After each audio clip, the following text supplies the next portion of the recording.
Hey guys, DSU Fishing in my video. In this video, I'm buck hunting only for the later part of the archery season. In the earlier part, I had shot a doe, which had turned out to be a button buck, antlerless deer. If you didn't see that video, that's either here or here. I'm going to show that. And check that out. That was a pretty good video. But now I'm set on trying to get a buck. This is a slightly different property. Not too far away from where I shot that button buck, but that property, the landowner only wants me shooting bucks, so I was trying to get a buck on that property, and I had a good many bucks come through on my trail camera when I set it up in the summer. I'll showcase a few of the pictures right now.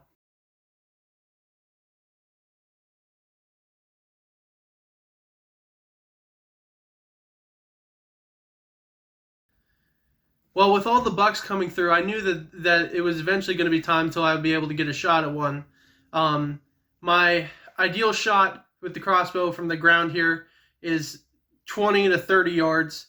Anywhere farther than that, there's far too much brush to be trying to shoot through that with the crossbow. But I hope you guys enjoyed the video. I definitely had an interesting archery season, and I was set to get my first buck with the bow.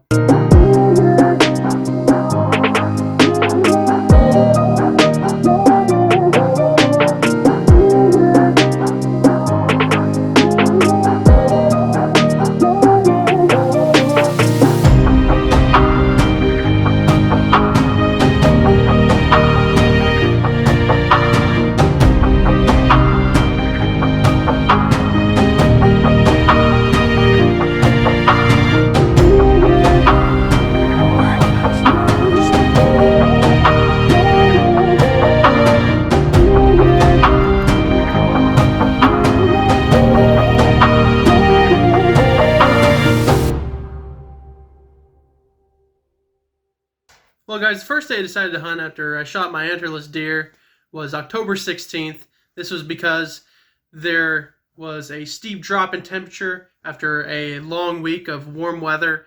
Cold fronts are always great to hunt because the deer tend to be moving more. My assumption is due to the fact that it's colder, so they have to keep their body temperature up, so they tend to move more. So these are always great times to hunt. On this day, at the first bit of light, I saw a doe and a legal buck that were about 45 yards, but they were going so quickly through the brush that I couldn't get a shot.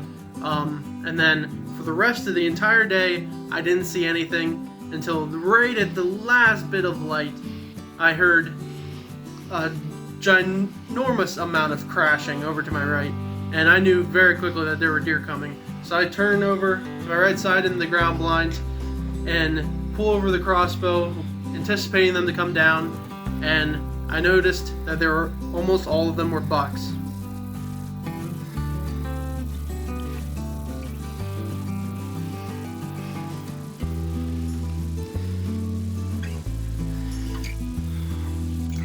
But in Pennsylvania, a legal buck is 3 on one side, so it has to have typically a brow tine and then a Y at the end.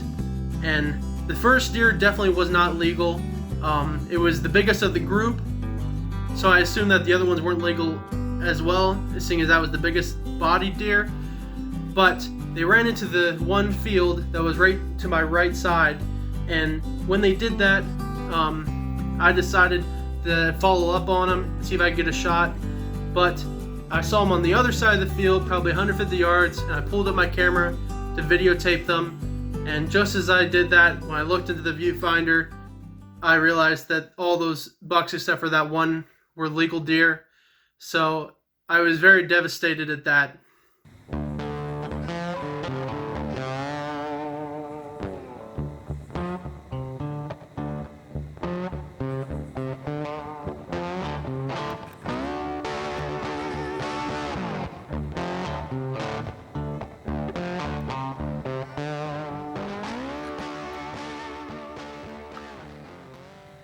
So I returned to the truck and decided that I wasn't going to return to that property until I knew it was a really good day to hunt.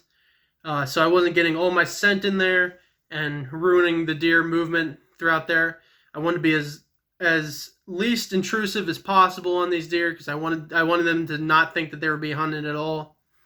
So the next day that I decided to hunt was October 31st because it just began the rut, and the rut is the time when deer just start to breed, and it was the seeking phase, so the bucks were chasing the does, and it was a cold front, so it was a prime day, full moon.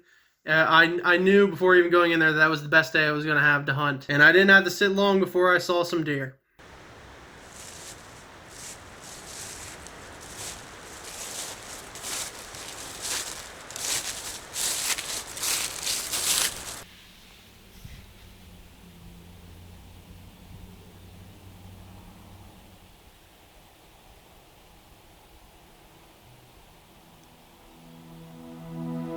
But then I peer over to my right, and I see a giant buck.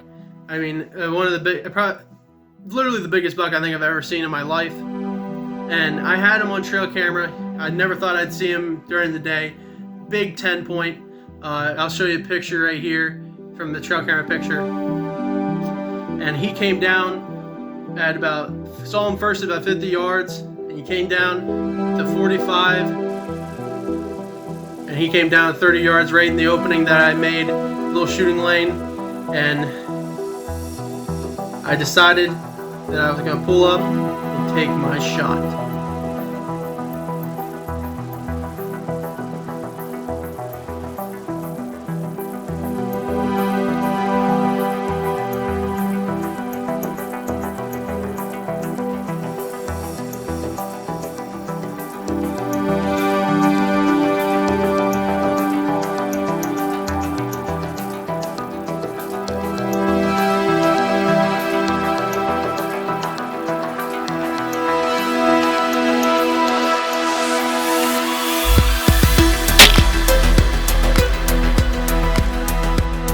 Well, after the shot went off, I knew right away that I missed a deer, but I was very confused on how I missed the deer because I marked that exact spot at 30 yards. I had on my 30-yard pin, so I didn't understand how I could have missed the deer. I was wondering how I could have missed this deer because I knew the crossbow was shot in. I knew everything was perfect, and then I looked at the video in slow motion when I got back at the computer, and then it revealed what actually happened. As you can see here, the arrow is leaving the crossbow, and just about 2 feet in front of the deer, the arrow deflects off a very small branch and goes right underneath the deer. But I was glad that I completely missed the deer rather than injuring him. After facing that big disappointment, I decided to go back out, and it was on the next cold front that came through, which is November 14th. And yet again, I sat in what was actually a different ground blind that I had made just by throwing some sticks together. I didn't use the sawhorse like I did the first ground blind, and I put it closer to that deer trail where that big buck had come down, hoping that he would possibly come back. Going into this day, I knew that it was one of my last chances for hunting this property during bow season, and the rut was just starting to really kick in, so I knew it was probably my last chance of getting legal buck. So I knew any legal buck that was coming in, I was going to wait for the big guy. Anyone that came in, I was going to shoot.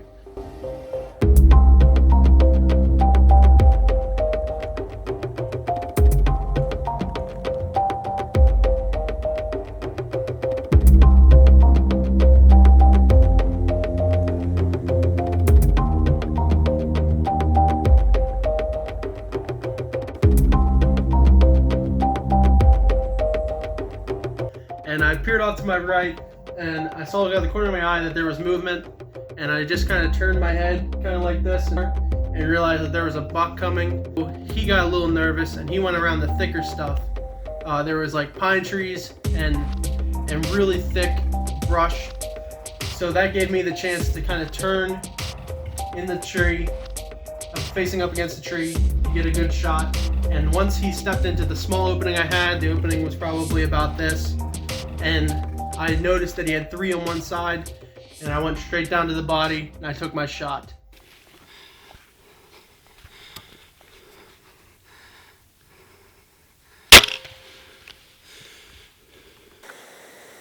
Alright guys, I just hit a buck.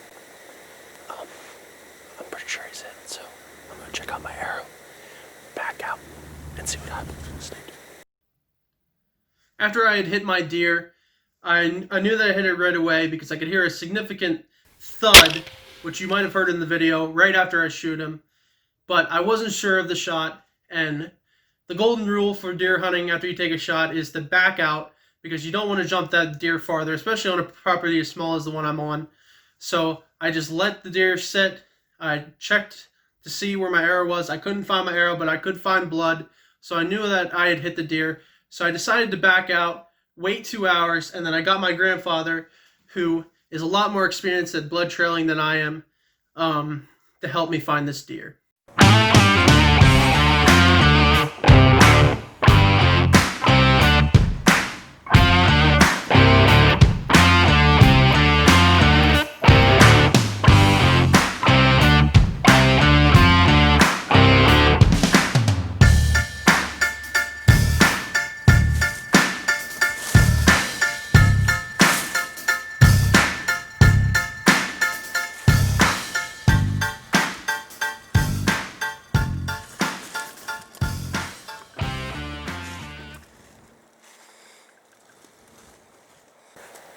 All right, guys, I got my deer.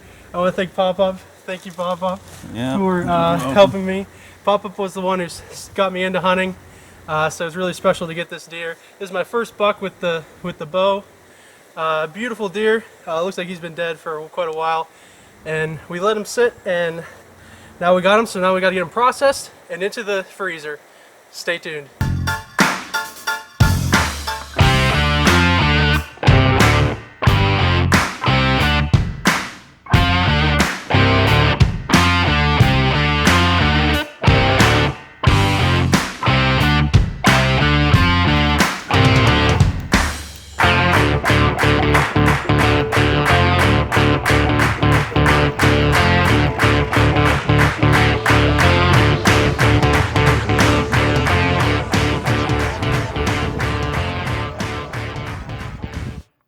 Well, guys, I hope you enjoyed the video. I had a great time. I got to spend with my grandfather. He was the one who first introduced me into hunting, back actually on the same exact property when I started out rifle hunting. And so it was really special to be able to do that and harvest a buck there with my bow. And I hope you guys enjoyed the video. Stay tuned for our future videos where I still have the rifle season to go, and the later archery season, to try to get a doe. I have one doe tag left, and I could potentially get a DMAP tag or two, which are they stand for Deer Management Assistance Program. They're basically farm tags to help out a local farmer to control the deer population on the farm. So I'm looking forward to that. I hope you guys are too. Until next time, slay and obey, my friends. I'll see you on the flip side.